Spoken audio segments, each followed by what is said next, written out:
Welcome to Yokit Sports and Hobbies. Alright, let's see if we can't do this before my mouth turns into a moth's wings. Ew, that's gross, dude.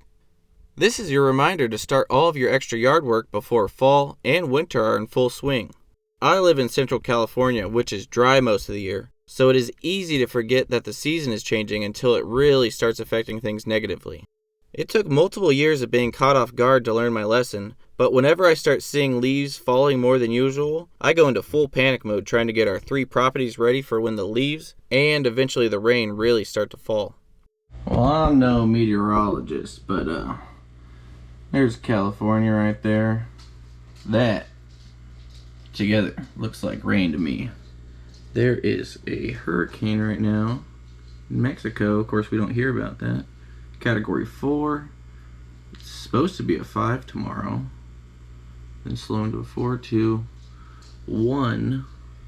But there's this guy right here. And it's obviously spinning in a counterclockwise direction. And this guy is supposed to go up this way with its cone of uncertainty.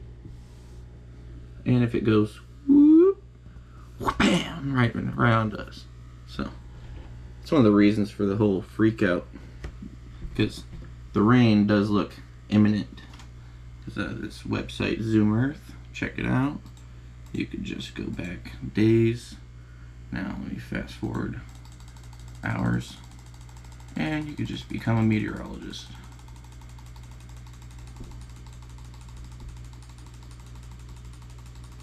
You can see everything forming and where it's likely gonna go. This was taken at 6:10, at 6:30, so it's pretty accurate, and this is what I use to check the beaches and everything to make sure it's all clear before I go.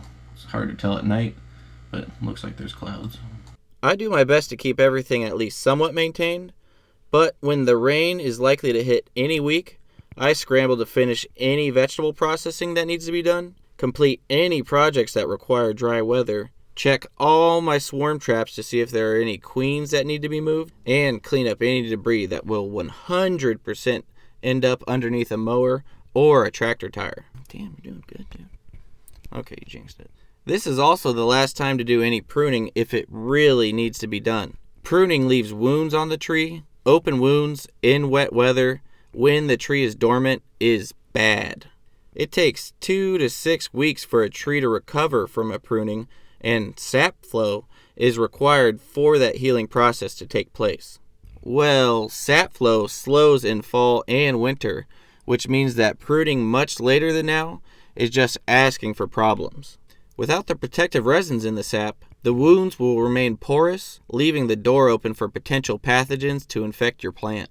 There are exceptions to this rule, such as apple trees, but I prefer to prune in spring and late summer so the plants have time to fully heal, and so that I have firewood for nights around the campfire or to heat the house for the occasional guest or two.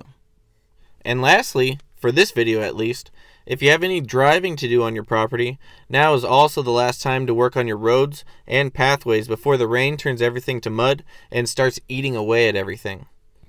If you have any cultivating to do, like you see me doing in this time lapse from last year, it is 100% best to get that done before the soil gets saturated. If I risk not cultivating before the first rain, there's a decent chance that I will never get to cultivate that year because the dirt becomes so sticky that it sticks to my tires and I lose traction much more than I'm comfortable with. Sorry all my content has mostly been yard work lately. I'm going to try my best to sprinkle in some more of the fun stuff soon, but this is all I've been up to for the last few months, so it's fresh on my mind at the moment. This year was much more work than play, but thankfully, I enjoy what I do. The rain does technically affect all of us, no matter what type of life you live, so if you can glean anything from this video, it is that most plans require long-term and short-term thinking. So in order to get working on the long-term goals, you must figure out what needs to be done now so that in a few weeks or months, part of your goal is already complete. If you start laying stepping stones now, you will be ready to take the next step towards your goals the moment the opportunity arrives. I can't just throw barley seeds out on top of crusty soil and hope they sprout. The soil must be broken up, and to break up the soil, the tractor must operate, and to know if the tractor operates, I must spend about half an hour warming her up after doing all the engine checks. Don't get caught flat-footed trying to do everything in one day, because sometimes things go wrong, and that can become extremely stressful when deadlines aren't met. Stress is not only uncomfortable, but stress can literally take years off of your life in more ways than one. You already know that if you are scrambling with any type of project, the results aren't going to be 100% where you want them. So change that now and start working on something. On anything. The path towards your goals will be much easier and much more enjoyable if you tackle some of the small things before it becomes crunch time. Just imagine that it's always crunch time. You always have small things that you could be working on, so what's keeping you from starting right now?